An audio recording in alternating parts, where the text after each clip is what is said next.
Dia sedang terbang ke suatu tempat. Opa?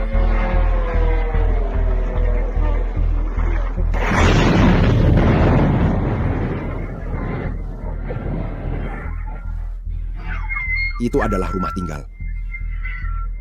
Tahta itu terlihat paling dekat tepat sebelum menghilang. Itulah yang sedang terjadi pada anak kecil kita yang ambisius, Kirill Dmitriev. Lingkaran dalam Putin sedang larut dalam kekacauan di depan mata kita karena perjudian politik besar-besaran yang dilakukan oleh pewarisnya telah gagal secara spektakuler. Kirill Dmitriev adalah pria yang dipersiapkan untuk menggantikan Sergei Lavrov sebagai Menteri Luar Negeri Rusia. Dia mengambil perjudian yang berani. Dia buru-buru pergi ke Amerika Serikat setelah Amerika Serikat mengumumkan sanksi terhadap perusahaan minyak terbesar Rusia. Lalu diam-diam ia menyusun rencana perdamaian 28 poin. Namun rencana ini baru terbongkar. Transkrip bocoran dari panggilan Dmitriev mengungkapkan bahwa dia akan menyerahkan rencana Rusia itu kepada Amerika Serikat. Membiarkan Amerika Serikat mempresentasikannya seakan itu rencana mereka sendiri.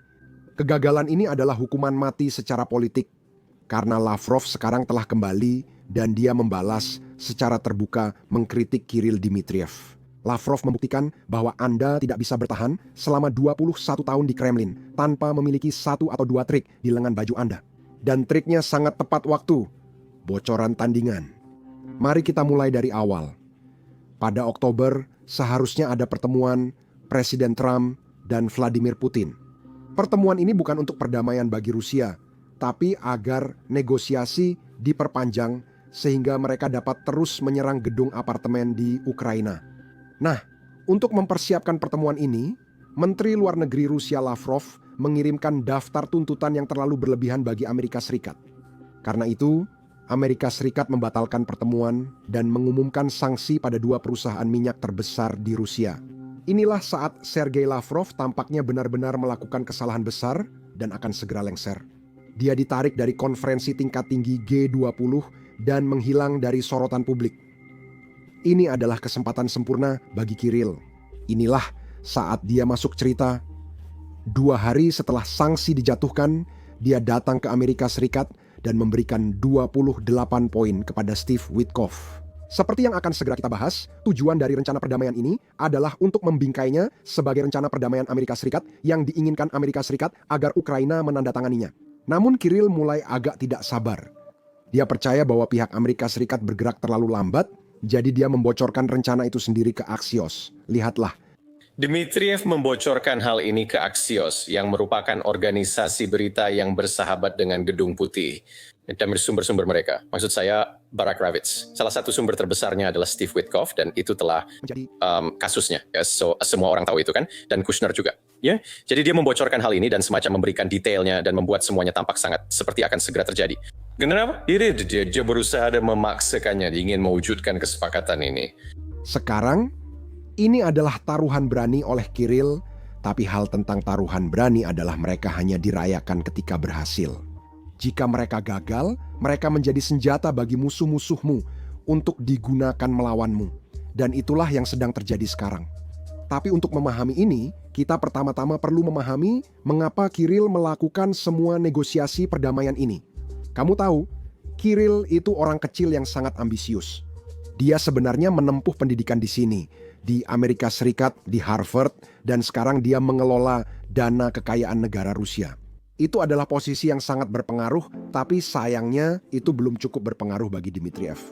Dia ingin pekerjaan Sergei Lavrov menjadi Menteri Luar Negeri Rusia. Satu-satunya masalah, Lavrov telah menjabat selama 21 tahun dan tampaknya belum ingin melepasnya dalam waktu dekat. Kirill melihat peluang saat Lavrov melakukan kesalahan dalam negosiasi dengan Marco Rubio yang berujung pembatalan konferensi tingkat tinggi Budapest. Inilah saat dia mengambil langkahnya dan dia mendapat sedikit bantuan. Istrinya adalah sahabat dekat Putri Putin. Mereka sudah saling kenal selama puluhan tahun. Bahkan mereka bersekolah bersama dan sekarang mereka menjadi rekan bisnis. Jadi, saat Lavrov melakukan kesalahan, siapa yang membisikkan ke Putin bahwa mungkin Lavrov bukan sosok tepat memimpin Kementerian Luar Negeri Rusia? Itu adalah Putri Yenge Putin. Dia mengatakan kepada Putin bahwa Lavrov terlalu agresif dan terlalu keras untuk bekerja dalam perjanjian damai dengan Amerika Serikat. Sekarang, dia bukan YouTuber seperti saya. Dia tidak hanya mengeluh, dia juga punya solusi untuk ayahnya, dan solusinya adalah Kirill Dmitriev, suami sahabatnya. Menurut putri Putin, Kirill adalah pengganti yang hebat untuk Lavrov. Karena, tentu saja, Lavrov sudah mulai menua. Dan, kedua, Lavrov hanyalah seorang diplomat. Dia tidak tahu bagaimana cara berurusan dengan pebisnis seperti Trump dan Steve Witkoff. Tebak siapa pebisnisnya? Kirill? Lebih baik lagi, dia pernah belajar di Amerika Serikat, sehingga lebih paham budaya Amerika dibanding Lavrov. Sekarang, Kirill tahu satu hal. Argumen-argumen ini tidak cukup baginya untuk menggantikan Lavrov. Itulah sebabnya, saat putri Putin sedang membelanya di Kremlin, dia berusaha membuktikan kemampuannya.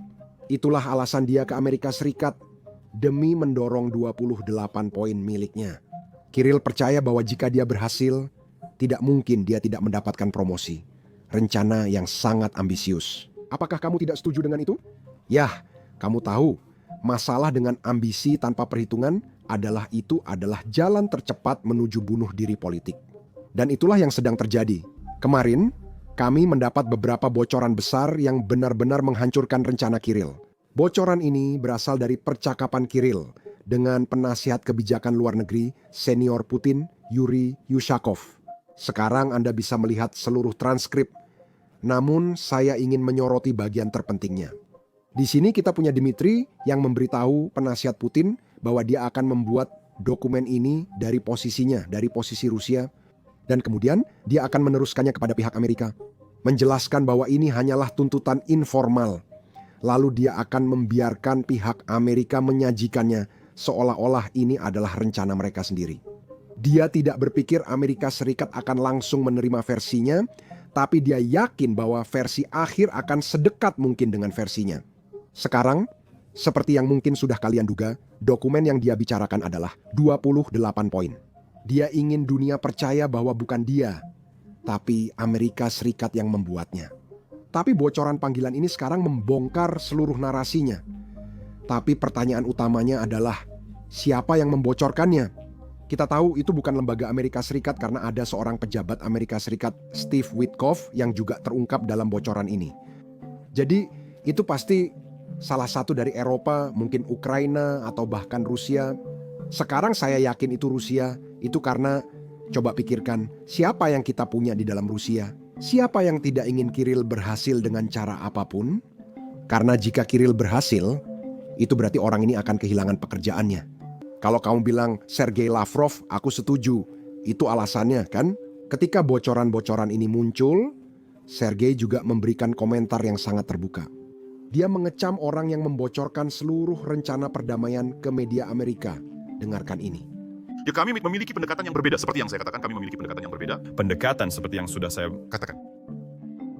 ada saluran, tapi kami lebih memilih untuk melakukan diplomasi dan bukan sekadar berbicara untuk memprovokasi dan melemahkan. Inisiatif positif dan menjanjikan. Inisiatif ini menjanjikan. Bagi Kirill, ini adalah bencana. Rencananya hancur berantakan secara sangat terbuka. Dan ini membuat Kremlin terlihat buruk. Di Rusia, Anda tidak bisa bertahan jika membuat Kremlin terlihat buruk. Jadi dia melakukan satu-satunya hal yang akan dilakukan siapapun di posisinya. Dia berkata, semua ini palsu. Panggilan itu tidak pernah terjadi dan transkripnya tidak ada. Satu-satunya masalahnya, orang yang berbicara dengannya di telepon sekarang secara terbuka mengatakan bahwa ini adalah panggilan nyata dan dia mengatakannya di media Rusia. Dengarkan sendiri.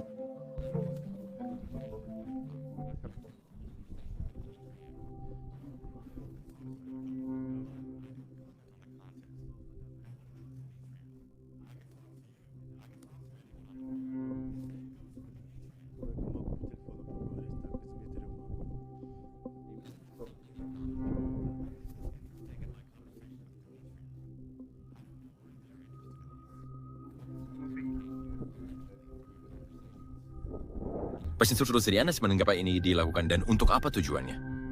Ya, mungkin untuk mengganggu. Kemungkinan besar ini tidak dilakukan untuk memperbaiki hubungan. The Background bersemangat membangun sekarang. Bernakes membangun secara besar-besaran. Mereka membangun melalui konteks semacam ini, termasuk melalui telepon. Mengenai Witkoff, saya bisa mengatakan bahwa telah dicapai kesepakatan awal bahwa dia akan datang ke Moskow minggu depan. Dia dan sejumlah perwakilan administrasi lainnya yang terlibat dalam urusan Ukraina. Apakah percakapan telepon itu palsu atau benar-benar terjadi? Saya dan selain bilang sering berbicara dengan Witkoff, namun inti percakapan kami rahasia. Saya tidak suka berkomentar dan galak. Disir yang seharusnya berkomentar saus. Tidak seorang pun seharusnya melakukannya. Dan dari mana mereka mendapatkan informasi itu? Mereka dengan makin aku tidak tahu. Ada yang membocorkan informasi dan mendengarkan, tapi bukan kita. Sekarang, menurut Dmitriev, ini hanyalah mesin media jahat yang didanai dengan baik dan terorganisir dengan baik yang sedang menyerangnya. Mereka melakukan ini karena ingin perang tetap berlangsung. Sekarang saya pikir dia sedang membicarakan media Amerika, tapi sekarang kita bahkan melihat media Kremlin juga menyerangnya. Jadi mungkin dia menyebut televisi Kremlin itu jahat. Sekarang, seperti yang sudah saya katakan sejak awal, Kirill adalah anak yang ambisius, jadi saya ingin memberinya sedikit nasihat gratis. Jauhi jendela di Moskow. Sekarang, selama beberapa minggu terakhir, beberapa video kami telah didemonetisasi dan dibatasi. Mungkin karena YouTube tidak menyukai beberapa klip yang kami tampilkan dari Ukraina, YouTube menilai klip perang tak ramah pengiklan, sehingga videonya langsung dibatasi. Inilah alasan kami membuat platform kami sendiri, Basics Insider. Kami membangunnya dari awal, jadi kami tidak memiliki batasan apapun. Dengan cara itu, kami bisa memberikan liputan tanpa sensor tentang apa yang terjadi di Ukraina dan apa yang terjadi di seluruh dunia. Jika Anda tertarik pada hal ini dan ingin mendukung jurnalisme independen, pastikan untuk bergabung. Kunjungi situs basicsinsider.com. Anda bisa klik tautan di deskripsi atau scan kode QR di layar. Dengan bergabung, Anda akan bisa menonton banyak konten yang tidak bisa kami unggah di YouTube. Selain itu, Anda juga mendukung channel dan liputan kami.